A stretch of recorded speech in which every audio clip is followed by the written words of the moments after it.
Bien, dada entonces este recordatorio y sugerencia, vamos a comenzar con este penúltimo módulo de esta jornada, el cual se titula Regulación de los dispositivos médicos, donde se abordarán temáticas como regulación de dispositivos médicos a nivel nacional e internacional, dispositivos médicos versus productos cosméticos, entre otros. Este módulo es moderado por Daniela Cortés, quien es magíster en salud pública con mención en gestión de organizaciones en salud y profesional asesora de atención primaria del Ministerio de Salud de Chile y encargada del programa Fondo de Farmacia. Por favor, un fuerte aplauso para nuestra moderadora.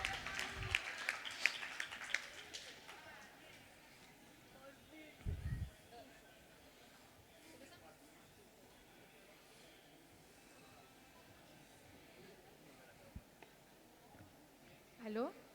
Hola, buenos días, buenas tardes ya casi, ¿ya? Espero que estén todos bien, espero que los que hayan podido almorzar lo hayan hecho y los que no tendremos que almorzar más tarde, ¿ya? Más que nada, agradecida esta instancia, como dije el día de ayer, el químico farmacéutico tiene un rol importante, ¿ya?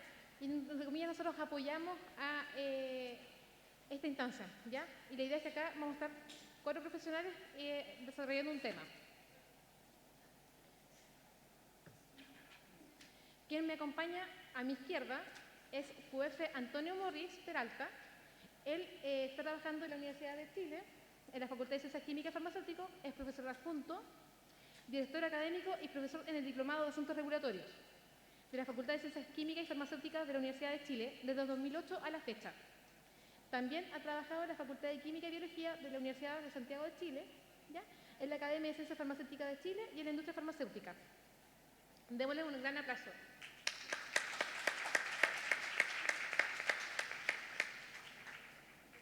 Bueno, a mi derecha todos la conocemos.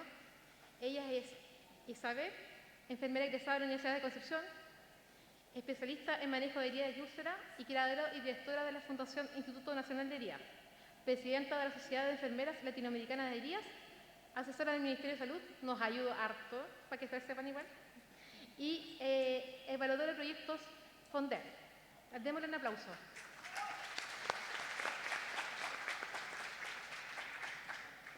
Y quien me acompaña a mi más izquierda es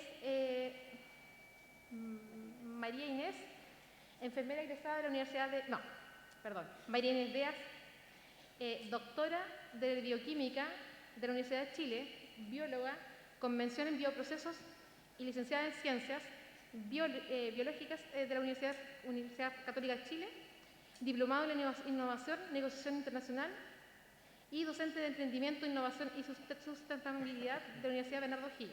Démosle un aplauso.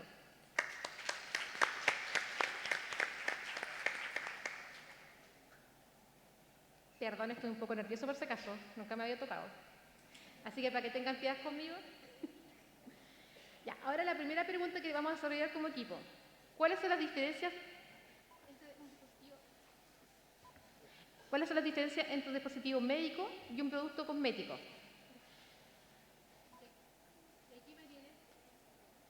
Y aquí María Inés me lo va a responder. Hola, buenas tardes.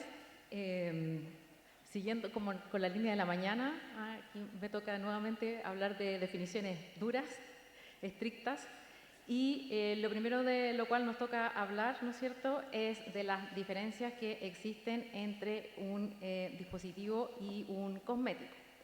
Al igual que mencioné en la mañana, las definiciones que utiliza nuestra entidad regulatoria, que es el ISP, son bastante similares a las definiciones que utiliza la FDA y también la Comunidad Europea a través de la CE.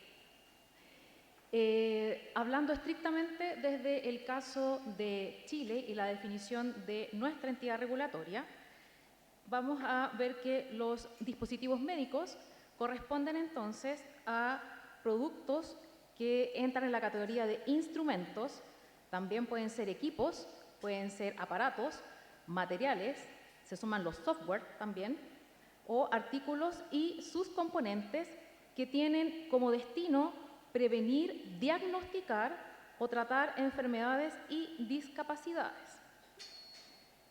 Otra cosa importante es que este tipo de los dispositivos, no logran su acción principal sobre el cuerpo mediante mecanismos farmacológicos, ¿ya? Tampoco inmunológicos o metabólicos. Y tienen una clasificación, lo mencionamos parcialmente en la mañana, que está asociado al riesgo que ellos tienen, ¿ya? Que va desde riesgo 1 hasta el 4, donde el 1 es más bajo y el 4 es el más alto.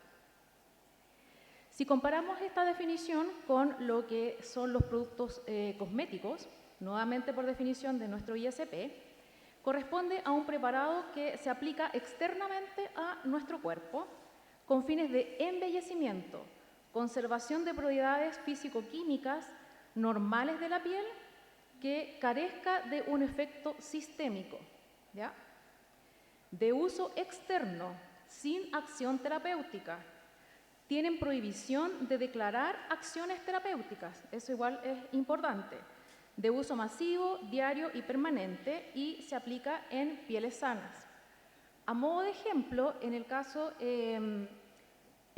podría ser que nosotros quisiéramos, ¿no es cierto?, tener un producto que hidrate la piel de las personas con diabetes, ¿cierto?, que tiende a deshidratarse más fácilmente que una persona que no padece esta patología. Hay que tener mucho cuidado, por ejemplo, en el caso de países similares como Chile o México. Si yo coloco crema hidratante especial para pieles con tendencia a resequedad, eso es cosmético. Y a veces la diferencia es tan fina que yo puedo decir en México, para pieles deshidratadas, como la piel de diabética, solamente, ni siquiera estoy diciendo que es para piel diabética. Pero solo el hecho de agregar ese como, inmediatamente me lo saca de la clasificación de cosmético. Porque igual estoy indirectamente, ¿no es cierto?, haciendo una promesa de resolver un problema para personas que tienen cierta patología, ¿sí? A veces uno piensa que como somos países hermanos, somos bastante parecidos, pero ahí la verdad es que no. Si nos vamos entonces a otras definiciones, como el caso, ¿no es cierto?, de la Comunidad Europea, vamos a ver que es muy similar en el caso de los dispositivos médicos. Corresponde a cualquier instrumento, aparato, equipo, nuevamente software se incluyen, material u otro artículo utilizado en el diagnóstico, prevención, control, tratamiento o paliación de enfermedades, ¿sí? Y si lo comparamos con la definición que nos da la FDA, cualquier instrumento, aparato, equipo, software, material u otro artículo utilizado en el diagnóstico, prevención, control, tratamiento o paliación de enfermedades, básicamente dicen lo mismo, ¿ya? Y de manera similar, si nos vamos a la definición de un cosmético, artículo previsto para frotarse, verterse, rociarse, atomizarse, para limpiar, embellecer, aumentar el atractivo, algo que a las mujeres nos preocupa bastante, o modificar la apariencia. Y la FDA nos dice que es un producto que se aplica en el cuerpo para limpiarlo, embellecerlo o cambiar su apariencia. Todo siempre externo. Muchas gracias, María Inés, por la respuesta. La siguiente pregunta es para Antonio. ¿Cómo se clasifican los dispositivos médicos a nivel nacional e internacional? Hola, primero muy buenas tardes y agradecer la invitación hecha en el fondo al Colegio Químico Farmacéutico para participar en este congreso. Bueno, el mundo de los dispositivos médicos es un mundo tremendo, del que no estábamos acostumbrados básicamente por la regulación. Pero en los últimos años esto ha ido creciendo con mayores exigencias además. Pero tenemos el problema que hoy día está en el Congreso ya hace 6 años, 7 años, un proyecto de ley que se llama Fármacos 2, donde establece claramente las obligaciones que van a haber para alrededor de 22.000 dispositivos médicos que se comercializan, ¿ok? Y esto está atrasado y obliga en este contexto al que el ISP y ANVIDIA en específico, que es el departamento del ISP que tiene la responsabilidad, a establecer muchas guías, normas, para un poco respaldar esto que todavía por ley no está bien determinado. Y cuando hablamos de... ¿Ahí? Y cuando hablamos de clasificación, bueno, sobre cuáles son nuestros referentes. Normalmente, y eso pasa no solamente en dispositivos médicos, sino también en medicamentos, la FDA y la EMA. Y cuando hablamos de esta clasificación, y lo están viendo ahí, se habla de categorías. Y aunque en el caso de la FDA tiene 3 categorías, el caso de la EMA habla de 4 categorías, lo que ya implica una complicación. No hay una correcta estandarización de estas clasificaciones. ¿Y dónde queda Chile? Bueno, establece más cercano a la EMA y establece esta categoría 1, 2, 3, 4.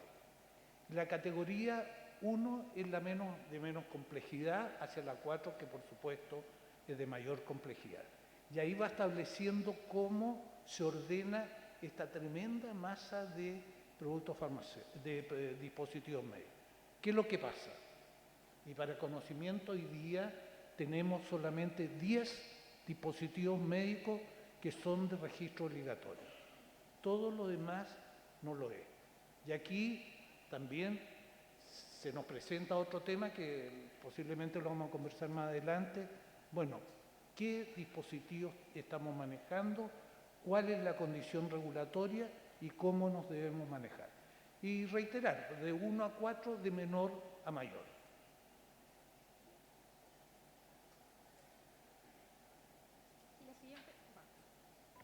La siguiente pregunta es para mí. En Chile, ¿existen regulaciones en los dispositivos médicos por el Instituto de Salud Pública?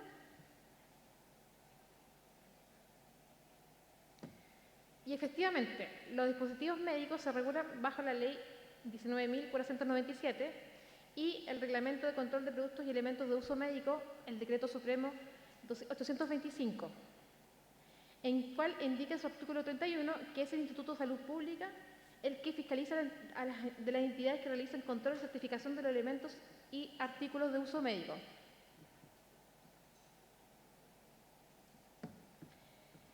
Y en específico, el Decreto Supremo 825, en el artículo número 2, para efectos de este reglamento, define qué se entiende por dispositivos médicos, ¿ya? O artículos de uso médico, que es más que nada cualquier instrumento o aparato, aplicación, material o artículo, incluyendo software, como decía María Inés, usados solo en combinación y definidos por el fabricante para ser usados directamente en el ser humano, ¿ya? ¿Qué es lo importante de esto? ¿Ya? Porque a veces uno se confunde mucho en que es insumo, o sea, es dispositivo médico o es medicamento. Cuando el fin que tiene este producto tiene un efecto terapéutico es porque es un medicamento, ¿ya? Por ejemplo, el inhalador. El inhalador tiene una parte que es insumo, que es dispositivo médico, pero al final lo que uno lo usa es por el principio activo del medicamento, ¿ya? Y así lo hemos ido, entre comillas, aclarando un poco porque igual es un mundo súper complejo, es un mundo nuevo, ¿ya? Sobre todo uno como farmacéutico, lo hablo por mi persona, sabe más de medicamentos, ¿ya? Cuando veo insumos médicos, yo corro donde la enfermera, corro donde la caroneira y le digo, ayúdame, porque no es mi experticio, ¿ya? Pero en este tema de dispositivos médicos es algo que lo hablamos con Antonio, hay que irse incorporando, hay que irse metiendo porque es lo que viene, ¿ya? No olvidar que viene ya una normativa 206, que es la normativa de trazabilidad de dispositivos médicos, que es lo que viene del fabricante hasta donde llega, y luego va a venir más adelante, un poco tiempo más, va a venir una trazabilidad de implantes, para que empecemos desde poquito, de un grupo pequeño, va a venir una trazabilidad de implantes hasta el usuario, ¿ya? Eso es lo que va a venir, porque hay que hacer una trazabilidad en que, entre comillas, lleguemos a saber qué le estamos colocando a cada usuario.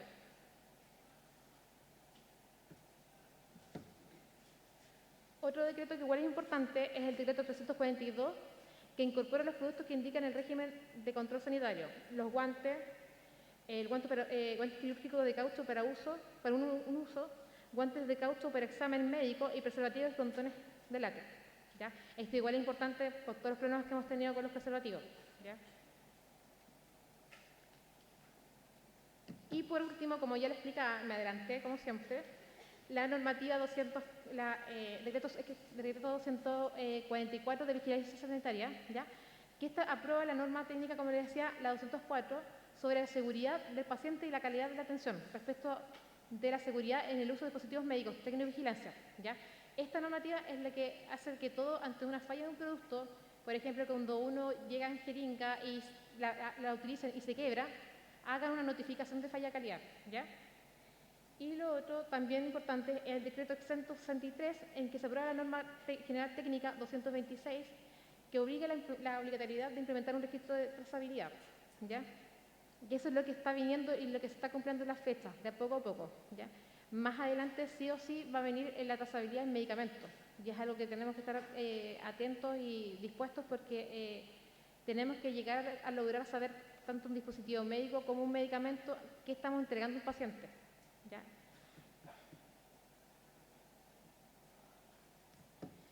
Ahora la siguiente pregunta para Antonio Morris. ¿Cuáles son las exigencias para corresponder a un dispositivo médico en manejo de herida?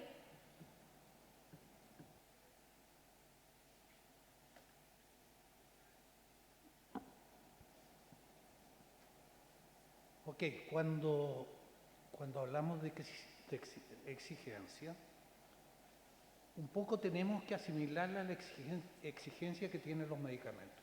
No está lejano en términos de lo que se debe hacer y lo que se debe tener. Y cuando hablamos más específicamente de dispositivos médicos en manejo de herida, tiene más sensibilidad, ¿ok? Porque dentro de la exigencia, y acá tiene un aspecto en términos de seguridad y desempeño, lo que tiene que ver con la evaluación clínica, porque muchos de estos dispositivos médicos deben estar respaldados por alguna evaluación clínica. Y eso es fundamental.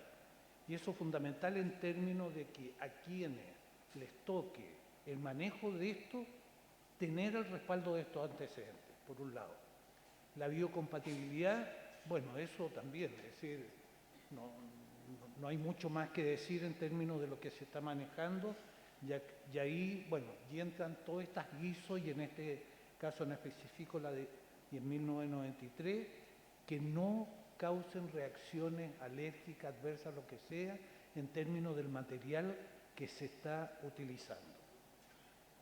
Importante lo etiquetado. Y aquí una de las cosas que de repente nos hemos encontrado, y nos hemos encontrado quienes estamos preocupados de este tema y en la docencia también, que encontramos dispositivos médicos cuyo rotulado no viene en español. Y ya en términos que, como no hay una exigencia así reglamentaria, encontramos así. Pero es también un motivo que se pueden cometer errores, por lo cual la información, la advertencia y la fecha de caducidad tienen que ser claritos. Y cuando hablamos de fecha de caducidad, muchos dispositivos médicos no la tienen, ¿ok? Porque no es exigencia como en los medicamentos, pero sí, hoy día sí, en términos de las normas de trazabilidad, sí que se establece, y es una obligación de quienes reciban dispositivos médicos, que tenga que venir con una fecha de vencimiento. Y eso da resguardo, porque nada en este ámbito es permanente, y menos en un tema como el que ustedes están preocupados. Gestión de calidad, fundamental, y esto cuando hablamos de gestión de calidad es de lo global, de lo transversal, desde el fabricante, desde el importador, del transporte, del manejo en bodega, etcétera, todo tiene que estar de acuerdo a esta exigencia de gestión de calidad. Y eso es parte mandatoria y obligatoria, principalmente quienes recepcionan esto y quienes van a utilizarlo, de asegurarse que esto tiene este respaldo hacia atrás. Y también el marcado de la Comunidad Europea, que sí es un aval hoy día de que ha tenido esta evaluación en Europa, que son entidades externas de la EMA, pero sí que están validadas para certificar que esos dispositivos médicos cumplen en términos de calidad, de eficiencia y de seguridad.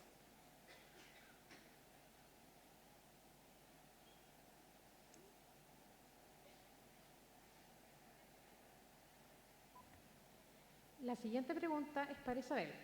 ¿En qué clasifican los dispositivos médicos para herida? Antes de contestar, las personas que están atrás, acá hay asiento, acá al medio y en este otro lado de acá. La parte de allá está bastante completa allá, pero acá, toda esta parte central, hay espacio para que se puedan sentar. ¿Ya? Bueno, me toca responder esta pregunta, una pregunta práctica que es difícil, sobre todo aquí hay hay 186 químicos farmacéuticos en esta sala. Ellos, por supuesto, saben mucho más, pero nosotros, desde el punto de vista de enfermería, no sabemos mucho, ¿ya? Y como que nos cuesta esta clasificación, sobre todo, como dijo Antonio, donde las clasificaciones no son iguales en distintos países. Entonces, por ejemplo, cuando nos hablan de productos de España o de Europa en general, ellos la clasificación 2 la dividen en 2A y 2B. Entonces, cuando nosotros decimos 3, es como están hablando de un 4. Entonces, ahí ya tenemos diferencias. Y eso, obviamente, se necesita hoy en día enseñarlo y ojalá que las universidades comiencen a enseñarlo para que cuando uno utilice correctamente los dispositivos médicos, aprenda a leer el lenguaje que tiene el producto, ¿ya? Por lo tanto, hice unos gráficos, ¿ya?, donde hice una clasificación y voy a ir explicando un poquito cada uno de ellos. Tenemos el primero, que es el protector cutáneo, que es un elemento que se usa en la epidermis, ¿ya?, que no está indicado para uso en las heridas, y este dispositivo, por la condición que tiene, ¿ya?, y donde actúa, está clasificado como clase 1, ¿ya? Eso quiere decir que es un producto que no es complejo, es menos complejo, ¿ya? Por lo tanto, también es importante saber que los clase 1 normalmente son limpios y no están estériles. Súper importante porque yo escucho a veces a empresas que le indican a ustedes que un clase 1 pueden usarlo en heridas y un elemento limpio no debiera usarse en una herida. Los elementos que uno debiera usar en una herida deben estar estériles, ¿ya? El otro elemento que vemos ahí en pantalla es una espuma limpiadora que hoy en día se usa en la piel, que es un producto alemán, que los alemanes lo inventaron para limpiar la piel de los pacientes con incontinencia. Y recuerdo que cuando yo estuve en Alemania, lo que más pidieron, que no se nos ocurriera colocarlo en la herida. Los alemanes son súper estrictos en todo lo que es dispositivo médico. Yo diría que es uno de los países que hay que sacarse el sombrero en eso, ¿ya?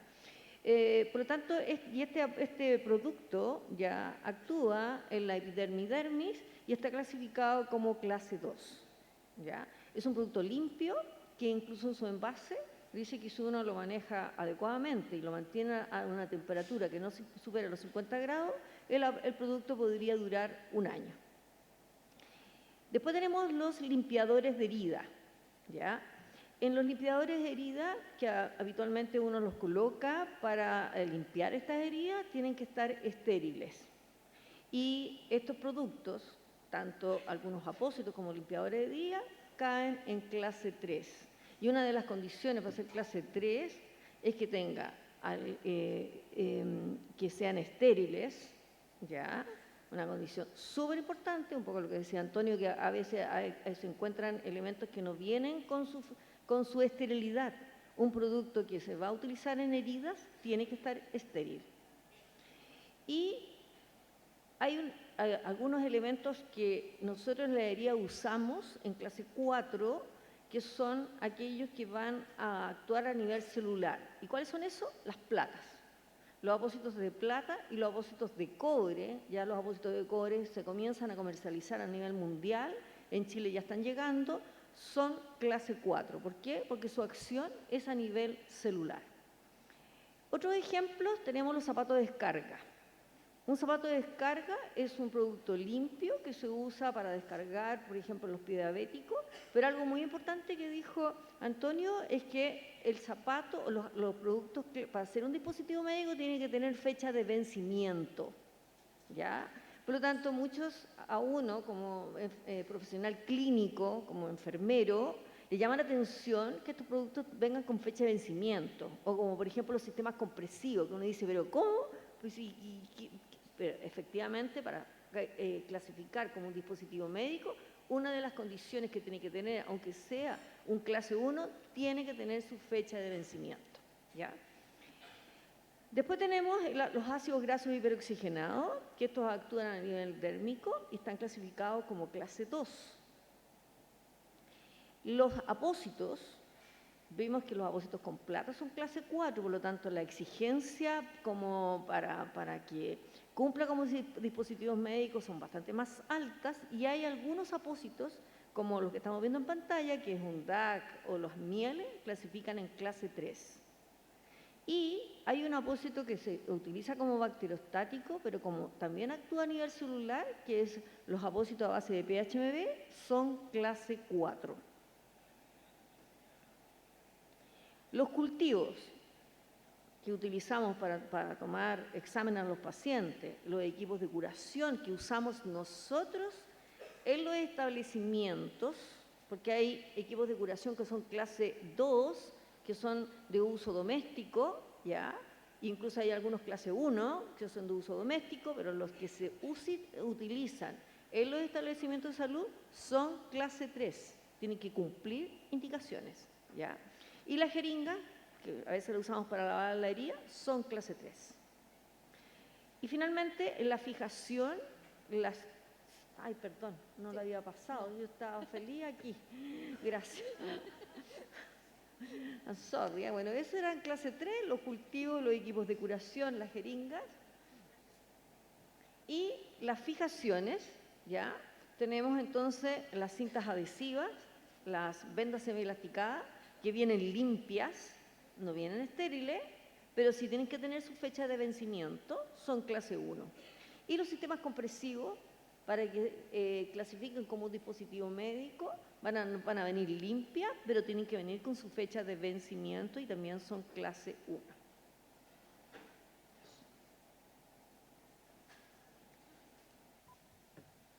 La siguiente pregunta para Antonio.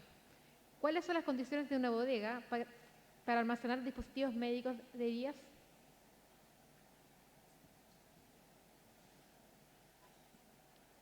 Ok, cuando estamos hablando de almacenamiento, que a veces podemos no darle la connotación que tiene, es relevante. Y estamos hablando de almacenamiento de las obligaciones que tiene desde el fabricante productor a la droguería o la bodega de dispositivos médicos y en el lugar que puede ser el centro de salud donde se van a almacenar estos dispositivos médicos. Y aquí hay obligaciones y les cuento de que hasta hace muy poco no estaba establecido ni obligado donde los importadores almacenaban y guardaban los dispositivos médicos. Y previo también, previo a estudiar esta modificación, bueno, el ISP estableció una obligación que fue bien relevante, que se llama uso y disposición, que fue la forma, no teniendo la ley o el reglamento, de obligar a los importadores a declarar dónde se almacenaba. Y esto cambió porque Chile hasta hace poco, y entiendo que se mantiene, tiene más de 2.000 importadores de dispositivos médicos. ¿Ok? Hoy día, bajo este esquema, como les decía, del uso y disposición, hoy día ya el ISP tiene, puede haber cambiado, pero alrededor de 1.500 importadores que ya han declarado dónde almacenan. Y aquí empieza también la diferenciación en términos dónde se almacenan. Los establecimientos usuales son las droguerías, donde también están autorizados para almacenar medicamentos y también pueden ser cosméticos, y están, cuando es más específico, la bodega de dispositivos médicos. Y aquí hablamos también de algo bastante exigente. ¿Cuál es y esa es una pregunta, y lo más probable es que han tenido que manejar esto, bueno, ¿a cuánto debo almacenar, en qué rango de temperatura debo almacenar los dispositivos médicos. Y eso, en términos de medicamentos, dice de 25 para abajo hasta 15 y los que tienen cadena de frío. Pero acá lo que tiene que ver es lo que nos dice el proveedor. Y eso lo tienen que tener bien claro. ¿De dónde va esta temperatura que es un poquito más alta, de 30 a 15? Y esa puede ser la temperatura almacenada. Pero siempre resguardar en términos de lo que dice el fabricante, por un lado. Y ahí está dentro del listado lo más relevante, bueno, tener trazabilidad de la documentación y de los productos. Ya les comenté anteriormente que hoy día es una exigencia tener la trazabilidad de los dispositivos médicos y hoy día los establecimientos hasta ahí lo tienen clarísimo. No está todavía bien implementado y se entiende que ahora a final de año se viene también la trazabilidad hasta el paciente, ¿ok? Y eso cierra el circuito de trazabilidad tan importante saber, como ha pasado en Marcapaso, por ejemplo, que han fallado y de repente no se tiene claridad de serie, de lote, y eso es una complicación. Humedad de las bodegas. Por supuesto, en el caso Santiago tenemos una ventaja que tenemos una humedad baja, menor de 60%, por lo cual eso no hay tanta variabilidad y eso también es un elemento controlable. Pero si el productor o el fabricante dice que tiene que ser una humedad menor, hay que adecuar la bodega a esa condición. Temperatura, ya les decía, esto está establecido en la norma, pero prevalece por ahora lo que diga el fabricante. Limpieza, bueno, eso es como natural, pero no siempre cuando se visitan las bodegas, y eso también hay que tener ese resguardo. No solamente quien les provee, sino también vuestras propias instalaciones, la limpieza debe ser estrictísima. Iluminación, bueno, de repente dentro de lo anecdótico que hay bodegas que va a pedir la autorización, que no están funcionando, pero la autoridad pide enciendan todas las luces, porque tiene que tener un lumen adecuado, no mayor ni menor del que exige quien va a estar en eso. Y las operaciones, circulación, flujos, también esto se exige dentro de un plano en que tienen que estar claramente establecidos los flujos. Y aquí tiene un elemento común, lo que entra por un lado sale por el otro. Así que en términos de estas condiciones, eso es lo que siempre hay que tener como resguardo. Muchas gracias, Antonio. Bueno, el tema de droguerías es un tema que los hemos estado trabajando hace un tiempo ya como ministerio, ya estamos igual al debe, porque a nivel nacional hay muy pocas droguerías, así que es algo que hemos estado tratando de ir potenciando a través de recursos un poco para el lado de fármacos, siempre nos vamos a ir un poco más para el lado de fármacos, que igual incluye dispositivos médicos, por el lado del programa FOFARMA, ¿ya? Pero cuesta, porque a nivel nacional, si no me equivoco, tenemos entre 72 y 50 droguerías a nivel de todo el país. Y efectivamente hay un debe gigante, ¿ya?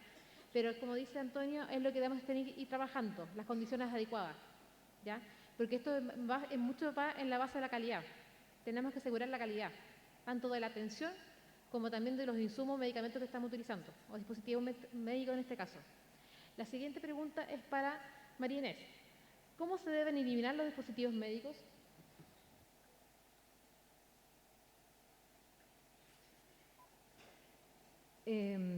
Si hemos puesto atención a lo que se ha hablado en los últimos minutos, hemos dicho que el mundo de los dispositivos médicos todavía es un mundo complejo, clasificarlos ha sido complejo.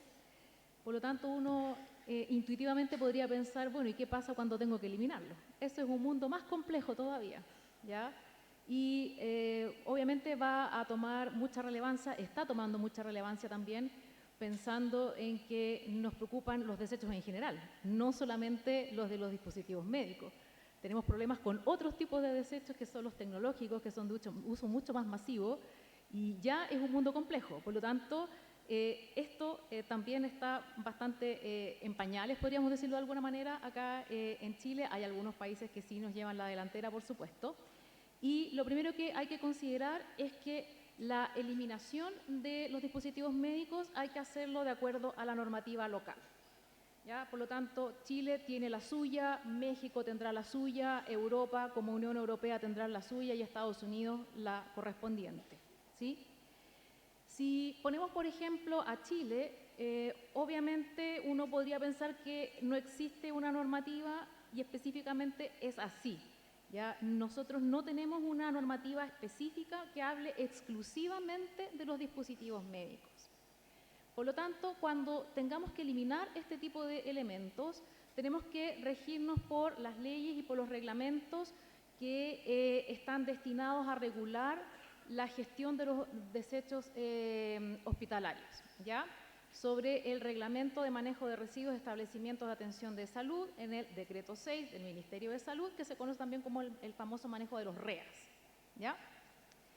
Y ahí se establece entonces cuál es el tratamiento y la disposición final que deben tener estos implementos ya una vez utilizados y ya convertidos en residuos.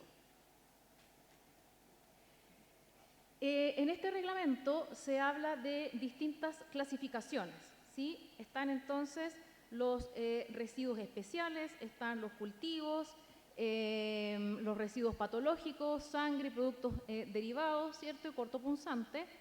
Y en el caso de los dispositivos médicos, tenemos que fijarnos en la clasificación, en la primera, ¿no es cierto?, que aparece ahí como residuos especiales, que corresponde a todos estos residuos, ¿no es cierto?, provenientes de la atención de salud, que se sospecha que pueden tener agentes que son patógenos, ¿ya? Esto puede ser ya sea por la cantidad, ¿no es cierto?, de microorganismos, la concentración suficiente de ellos para causar una enfermedad en un hospedero, ¿no es cierto?, o un huésped, como se decía también antes, que sea susceptible. Y en el caso de aquellos elementos como los bisturí, ¿cierto?, hay que considerar la última clasificación que sale ahí en esa diapositiva, que es la de cortopunzante, que obviamente son residuos que vienen de tratamiento, investigación, producción, que se hayan utilizado para realizar cortes o punciones, ¿sí? Entonces aquí están las agujas, pipetas Pasteur, los bisturí, placas de cultivo y demás.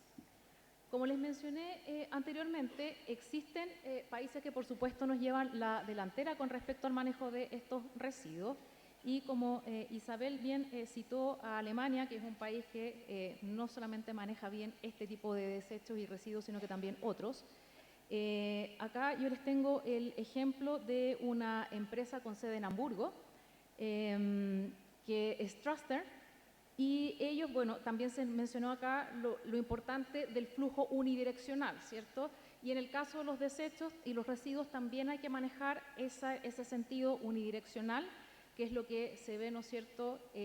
No, ustedes están acá, bueno, a su izquierda, ¿no? A mi derecha, ¿sí? Entonces, este esquema está mostrando este flujo unidireccional y esta empresa hace una combinación de procesos de esterilización, incineración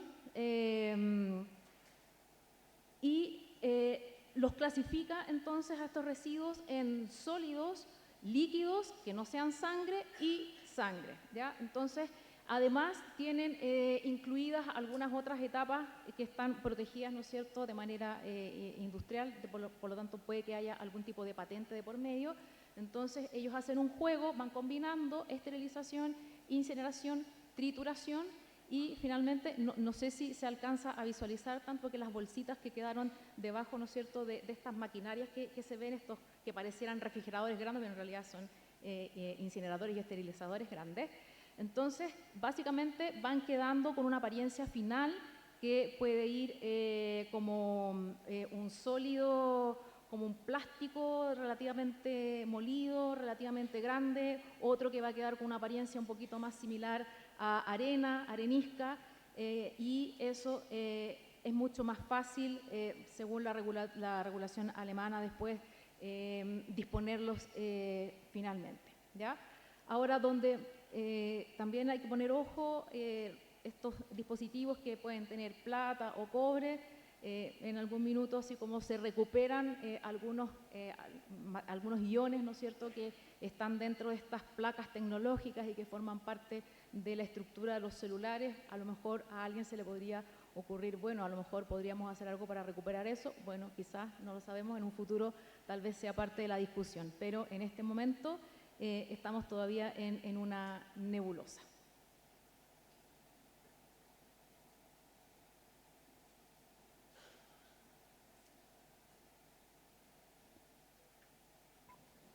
La siguiente pregunta es para Isabel. ¿Cómo debemos manipular los dispositivos médicos en los diferentes niveles de salud?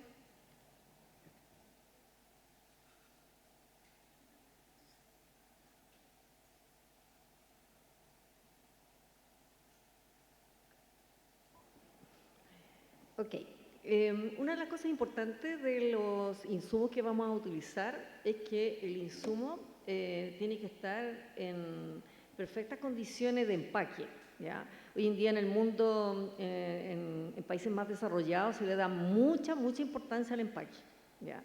Nosotros en eso nos saltamos un poco las cosas. O sea, por ejemplo, si en algunos países, como en Estados Unidos, se cae el apósito se debe botar. Aquí uno como que lo sacude un poco y se hace, ve si alguien te mira y lo sigue usando, ¿ya?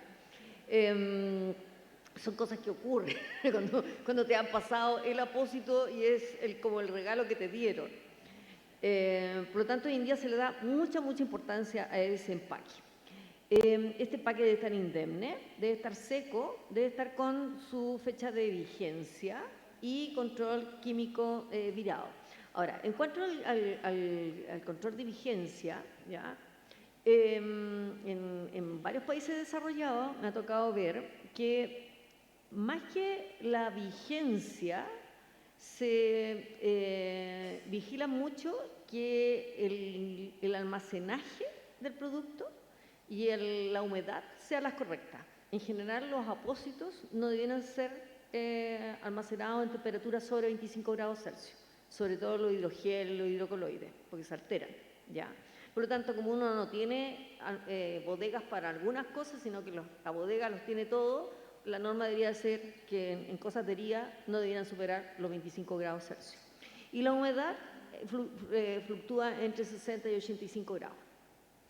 Por lo tanto, en países desarrollados le dan mucha importancia a esas condiciones. Y la otra condición es que le hacen evaluaciones microbiológicas a las bodegas, ¿ya? Por lo tanto, los aseos terminales son bastante estrictos, ¿ok? Y si el cumplimiento, y por supuesto que las bodegas no superen las 100 unidades formadoras de colonia, que es lo que significa que eso está limpio, ¿ya? Si en base a eso cumple y el empaque está limpio y está en buenas condiciones, ellos no se preocupan si venció o no venció, ¿ya? Ahora, nosotros el año pasado hicimos un estudio que no está publicado porque nos falta la segunda parte, que fue una de las preguntas que han hecho en muchos congresos, así que se la voy a decir porque lo más probable es que me la pregunten de nuevo, que es ¿cuánto duran los apósitos una vez vencidos? ¿Ya?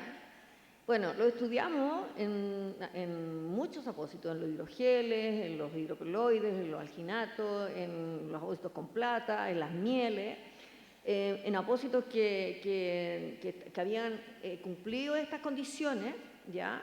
Nos preparamos, guardamos cosas en nuestras bodegas y el promedio dio a conocer que los apósitos, menos las mieles, duran un año. En un año después de que pasó ese periodo de esterilización, ¿ya? Pero la pregunta del millón es, ¿pero estará en ese año, hará el mismo efecto? Eso no lo sabemos, porque eso significa un estudio más complejo, más difícil de hacer y bastante más caro, ¿ya? Lo que sí, importante, las mieles. Y eso nos llamó la atención, ¿ya? Las mieles, el promedio máximo, y ahí cuando las mieles ustedes las encuentran que están vencidas, elimínenlas. Porque las mieles, encontramos mieles que estaban 1 año de vencimiento y sellado, perfectamente bien sellado, en un ambiente muy propicio y tenían 5.500 y tantas microorganismos, ¿ya?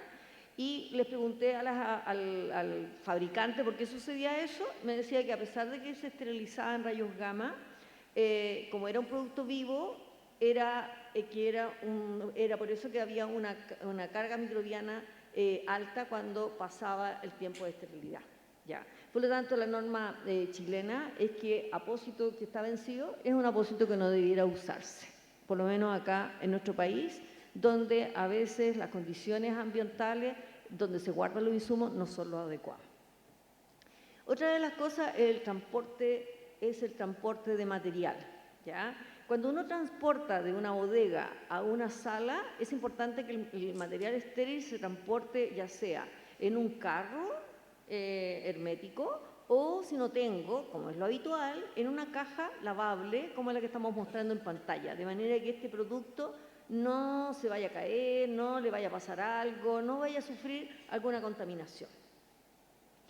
Lo otro, que el material estéril, cuando nosotros lo estamos usando en nuestras salas de procedimiento o cuando vamos a domicilio, es súper importante que ese material esté protegido, ya sea en el carro de curación o ya sea es el carro, como en el segundo, el del medio, que es habitualmente el que está en muchos centros de salud, los productos estériles estén en cajas, protegidos, de manera que no se vayan a mojar, no se vayan a contaminar. O en un estante, pero ver que el estante tenga los vidrios o tenga las puertas que estén protegidas, porque a veces yo he visto que tienen puertas, pero no están los vidrios quebrados, entonces eso tampoco sirve, ¿ya?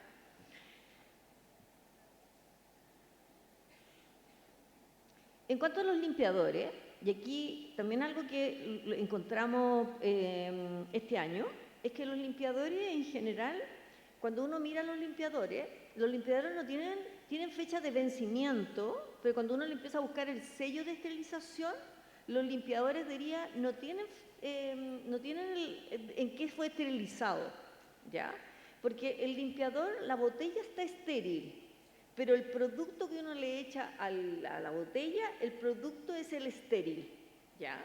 Y por lo tanto, en los limpiadores, cuando dice que se acabó la fecha de vencimiento, ustedes tienen la obligación de eliminarlo, porque eso es lo que dura, no dura más, ¿ya? Y cuidado con los ácidos hipoclorosos. Los ácidos hipoclorosos, encontramos que los ácidos hipoclorosos vencidos, sobre todo los que llevaban 1 año de vencimiento, los ácidos hipoclorosos tenían pH 2.5 a 3. Y ustedes me dirán, ¿y eso qué significa? Que un pH ácido que tiene 2.5 a 3 puede producir quemadura química en la piel, ¿ya? Por lo tanto, un producto de limpiador se tiene que eliminar. Si ustedes revisan los limpiadores de herida, van a ver que la fecha de vencimiento que dice, o la recomendación del fabricante en general de todos los limpiadores que hemos estudiado, dice que una vez abierto duran 2 meses.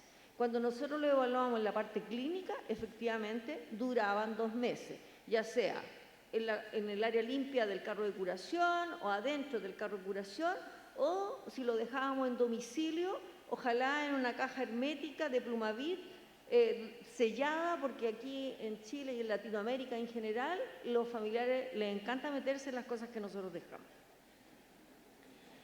¿Cierto? Lo que no pasa en Europa y en algunas partes de Estados Unidos. Gracias. La otra es la manipulación de tapas. A mí que me toca ir a los centros de salud, yo ahí sufro.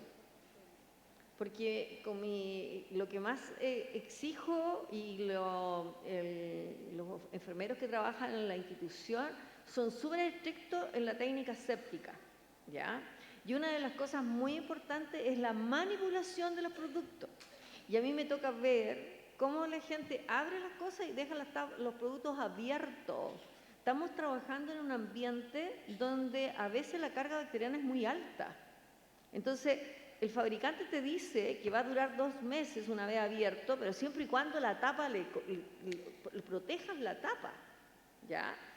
Y las tapas, como ustedes pueden ver, lo ideal es que cuando uno la saque, la coloque en el área limpia de su carro, de su equipo de curación, o hacia arriba, como se está viendo en pantalla, cuando uno la deja en el carro de curación, pero siempre en el área limpia. Y lo último es los apósitos, ¿ya? Este sello que está en pantalla, que nosotros como profesionales de enfermería, y aquí qué bueno que están los QF porque ellos nos pueden enseñar mucho, tenemos que aprender a leer los múltiples sellos que tienen los apósitos, los insumos en general. Y está este numerito que dice 2 rayas. Ese numerito o ese signo significa que es de un solo uso.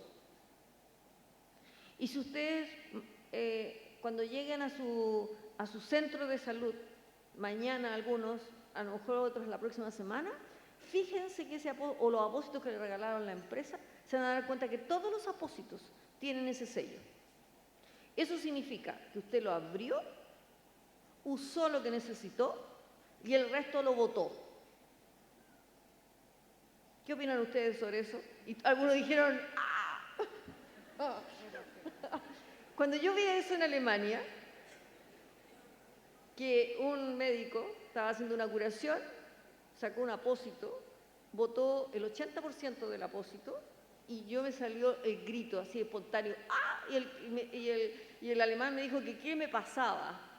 Y yo le dije, ¿pero por qué estaba botando el apósito? Y me dijo que ellos habían estudiado que era más caro que el paciente se contaminara a que usaran un apósito nuevo. Por lo tanto, eso está bien. Y en Chile ya hay hospitales que están haciendo eso. Así que los felicito a los que han logrado eso, ¿ya? Pero como normalmente en Chile, y no solamente en Chile, en Latinoamérica en general, y no solamente en Latinoamérica, en España, en Portugal, y en parte de Estados Unidos, los apósitos se utilizan más de una vez, ¿ya? Hay que saber que ese apósito, ¿ya? Debe estar muy importante que el empaque esté indemne y que esté escrito en español, súper importante, exíjanle eso porque si no a veces uno no tiene idea de qué es lo que está utilizando, ¿ya? Y si lo voy a usar más de una vez, ese apósito ya no está estéril, está limpio, ¿ya? Y si está limpio, tengo que saber que limpio en salud es hasta 100 unidades formadoras de colonia. Eso es, 100 unidades formadoras de colonia. Eso es limpio, ¿ya? Y eso es una norma, está establecido a nivel internacional que eso significa limpio, ¿ya? Por lo tanto, nosotros como institución, que tampoco es que votemos los apósitos, estudiamos, pues, o sea, a eso nos dedicamos, ¿ya? Y estudiamos cómo mantener esta condición ideal para que no supere las 100 unidades formadoras de colonia. ¿Y qué vimos? Que podíamos usar una tijera estéril, ¿ya? Como la que estamos viendo ahí en pantalla, o una tijera exclusiva para cortar apósitos primarios desinfectados con alcohol en el momento que yo voy a cortar el apósito. Otra cosa que aprendimos en estos muchos estudios que hemos hecho sobre eso, que los hidrogeles que tienen agua, que son a base de agua, se contaminan rápidamente, ¿ya? ¿Por qué? Porque los microorganismos viven en un medio húmedo, pero que era muy importante que este producto viniera en envases pequeños y ojalá a alguna empresa se le ocurra hacer sachet de hidrogel de 2 gramos o de 1 gramo, que es lo que usa uno habitualmente, como estas bolsitas de té. Eso sería lo ideal, bajo costo, lo echo y lo elimino. Y si no, lo ideal es que los envases sean pequeños, 25 gramos, no más que eso. Abro el apósito y saco el gel y lo coloco en el campo. No lo coloco directamente en el paciente porque si no voy a contaminar el producto. En cuanto a los apósitos, lo ideal es no sacarlo del envase. Uno lo corta en el mismo envase, saca el trozo y lo coloca en el campo, la parte alta del equipo de curación. Y lo otro que aprendimos en estos años, que los apósitos andan mejor, duran más, los apósitos sólidos, cuando no los sello con tela. Cuando los sellábamos con tela, nos duraban 48 horas, porque se nos rompían los envases. Entonces hoy en día los doblamos y los metimos en estas bolsitas Ziploc, que para el servicio público es muy difícil adquirirla, porque es una bolsa que ingresa por alimentación. Entonces, ¿qué hacen los profesionales porque nosotros somos buenos para inventar cosas, pues, y que las hacemos a veces súper bien? De estas bolsas, estas cosas de papel, mangas de grado médico, hacen bolsitas, ¿ya? Lo importante es que cuando ya cumplió el tiempo de que superan las 100 unidades formadoras de colonia, uno elimine la bolsa. Y lo otro que he visto en los centros de salud, como a veces le regalan 10 bolsas, meten 10 apósitos en una bolsa. No sirve eso, es una bolsita por apósito. Y tienen que ponerle, y lo otro que también he visto, que no le ponen la fecha de vencimiento. No es la fecha de apertura, fecha de vencimiento. Y que voy a llevar el apósito a la herida, ¿ya? Y que lo que nosotros hemos estudiado en estos años, que a los sólidos a las 72 horas superan las 100 unidades formadoras de colonia y los hidrogeles a las 24 horas. Pucha, que cuesta uno decir, chuta, 24 horas, pero eso es lo que dura. Ya, después ya prácticamente está contaminado. Y algunos geles que tienen algunos otros productos, como el gel de PB que le regalaron ayer, tienen un tiempo de duración más larga, así como los geles de plata, con 72 horas. Eso. Muchas gracias, Isabel.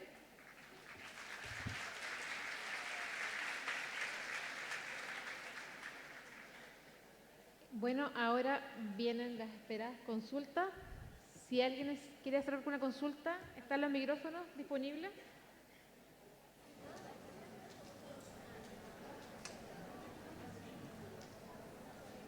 ¿Alguna consulta? ¿Ahí? ¿Sí? Ya. ¿Allá? ¿Sí?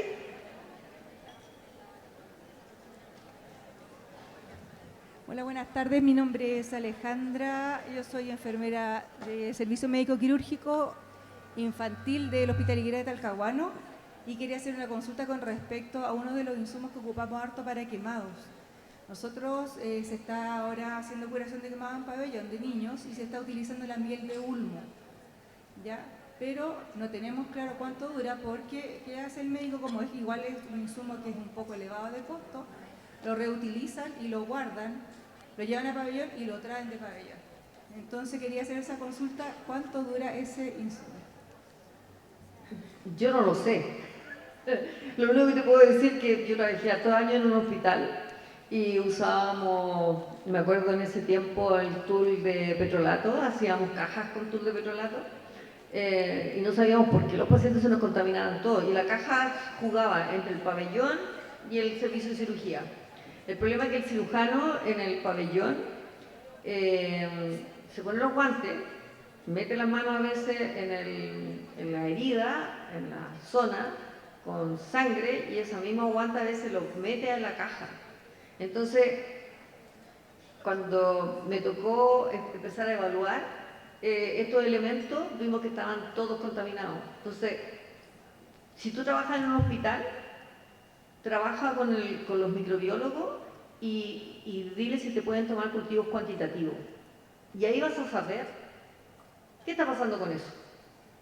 Y con eso tú vas a poder decir, esto está bien o está viable. Muchas gracias.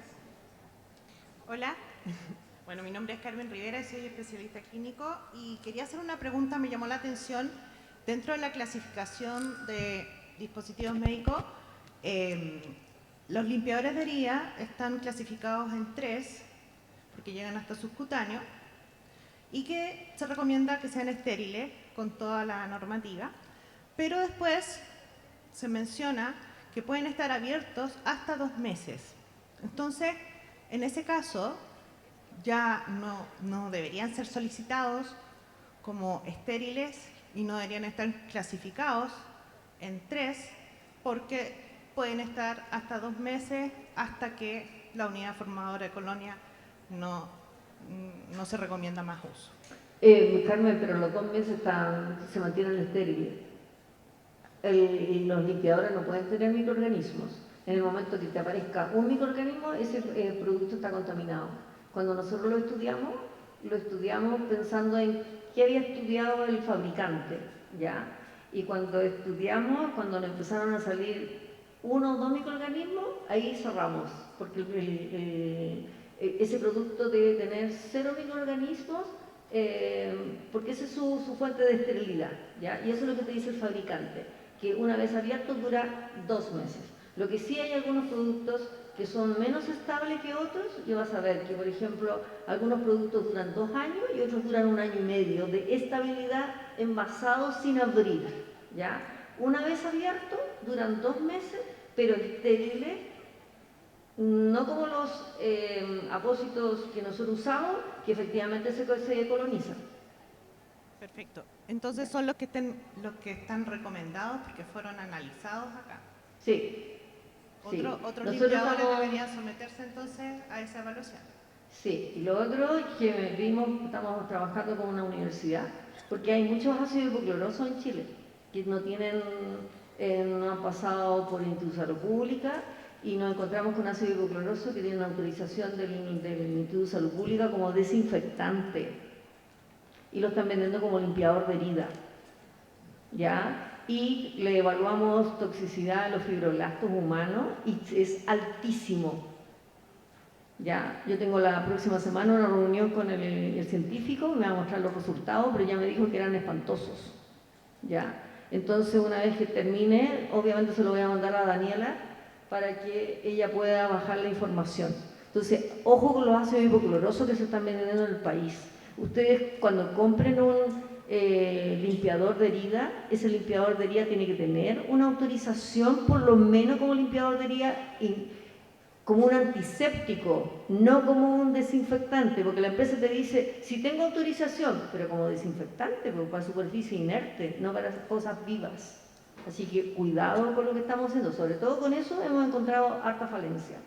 Y otra pregunta, muchos dispositivos médicos clase 1 traen fecha de fabricación y en la ficha técnica aparece la recomendación del fabricante que su producto dura 5 años, por ejemplo. Es válido entonces que uno desde la fecha de fabricación, argumentando la recomendación del fabricante, diga que la fecha de vencimiento es al término de esos 5 años, ¿sí?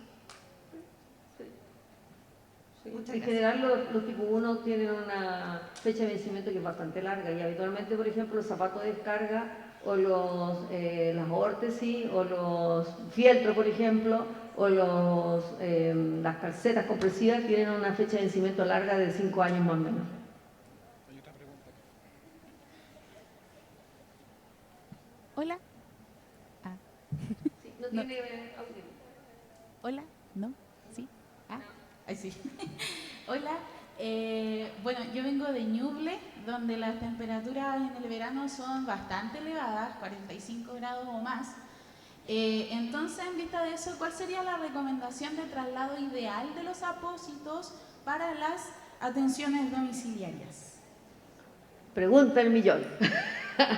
Pregunta de siempre. Yo siempre le recomiendo a las alumnas que en su bolso de curación, que es su carro de curación, ojalá lo puedan llevar en ojalá al maletín a veces le coloquen este papel alusa, ¿ya? De este metálico, ¿ya? Y a veces, como las temperaturas son muy elevadas, envuelvan estos apósitos en papel alusa o los que necesiten y le coloquen estos elementos con hielo para ir controlando un poco las temperaturas.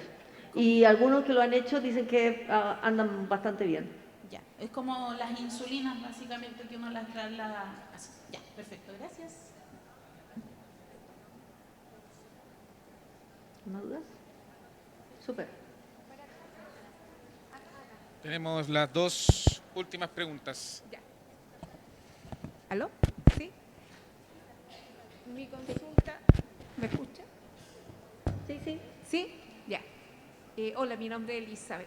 Con respecto a los hidrogeles con ácido hipocloroso, ¿también duran 72 horas? No lo he estudiado. No lo sé. Ya. O sea, en este minuto deberíamos considerarlo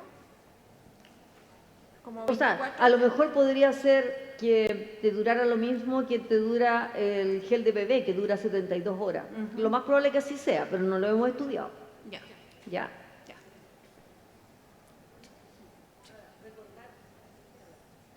Recordar de que una vez abierto no está estéril, está limpio. Eso, por favor, que quede claro. No, yo solamente quisiera hacer un comentario de tipo general. Muchas de las preguntas tienen que ver lo que dice el fabricante y los rótulos, ¿ok? Recordar que dispositivos médicos de los que ustedes están manejando, ninguno tiene hoy día exigencia de registro. Cuando esto cambie, por supuesto que van a cambiar las condiciones y los rótulos van a tener toda la claridad que corresponde. Es decir, a mi parecer, un dispositivo médico no puede durar 5 años. Y eso seguramente va a ser, el ISP o ANDID va también a establecer cierta connotación. Lo que sí puede es renovarse o aumentarse el periodo de validez, pero eso tiene que ver también con lo que el fabricante o el almacenador también establezca. Entonces, por ahora son todas esas preguntas que hay que acogerse a lo que dicen los rótulos, pero no es que estemos en tierra de nadie, pero sí hoy día cae en lo que el fabricante diga sin que haya tenido una revisión por parte de la autoridad. Solamente eso, y eso es parte de lo que tiende la nueva regulación a corregir. Hola, buenas tardes. Karina Fuentes, enfermera de Droguería Municipal de Temuco. Tenía una pregunta en relación a lo mismo. ¿Hay alguna normativa ministerial que establezca que tanto insumos médicos o dispositivos médicos vencidos, pero que sigan en su envase primario con condiciones de humedad y temperatura correctas, puedan ser reesterilizados siempre y cuando sean por óxido de etileno? No se deben reesterilizar. La mayoría de los apósitos vienen en rayos gamma. Y cuando está prohibido reesterilizar en rayos gamma porque alteras el producto, la bioquímica del producto, ¿ya? Por lo tanto, los apósitos no se pueden volver a reesterilizar, ¿ya? Y normativa ministerial no hay, pero sí esa recomendación del punto de vista de esterilización. Ya los productos que vienen en rayos gamma no se pueden volver a reesterilizar. Sean tanto insumos médicos como insumos de curaciones, por ejemplo, o niples, aerocámaras, todos. Sí, como ministerio en ningún caso vamos a decir que use un producto cuando tú pierdas su... Ya. Sí, más que nada por un tema de seguridad, ¿ya? Yo no te puedo asegurar que ese producto esté bueno, ¿ya? Y por mucho que me digan que ustedes lo resguardan a la temperatura y a condiciones de humedad que corresponden, no me lo aseguran, ¿ya?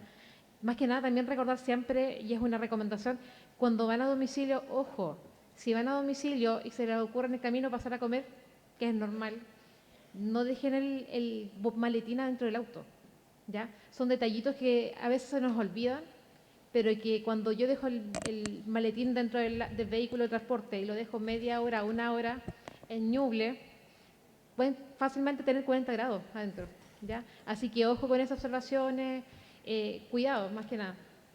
Bien, muchas gracias por esas preguntas y también respuestas. Un fuerte aplauso para este módulo que fue moderado por Daniela Cortés.